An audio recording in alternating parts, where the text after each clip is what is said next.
There was a monster in front of the man, but he put down his weapon, because his children were in the car. So Lee made a decision. These were the last words of his life, meaning that he would always love them.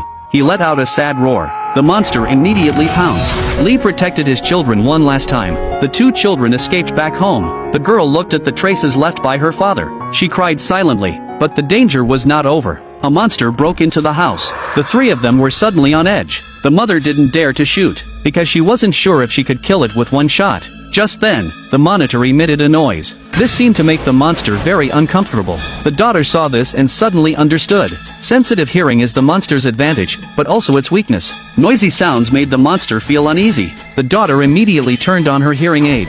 Hearing the noise, the monster immediately became very uneasy and trembled all over. But to completely kill the monster, the hearing aid was clearly not enough. At this moment, the baby started crying. The sound completely exposed their location. The daughter had a sudden idea and took off her hearing aid and placed it in front of the microphone. The amplified sound waves gave the monster a splitting headache. Finally, it fell to the ground and did not get up. They thought the monster was dead, but unexpectedly, it got back up.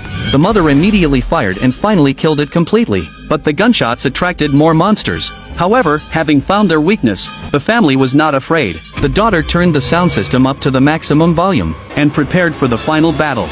This disaster had been going on for 5 years. It was their father who had been protecting them. At first, on their escape route, her brother couldn't resist turning on his toy. Their father was terrified. He rushed towards his younger son, but it was too late. The sound of the toy attracted the monsters. Their father lost his child forever. In order to avoid a repeat of the tragedy, their father became even more cautious. He installed surveillance cameras on the house and placed warning lights all around it. One day, the siblings accidentally knocked over an oil lamp. The father was terrified. He rushed over to extinguish the flames. A loud bang came from the roof. The family held their breath immediately. The father cautiously walked to the window to check. Suddenly, fortunately, it was just two groundhogs.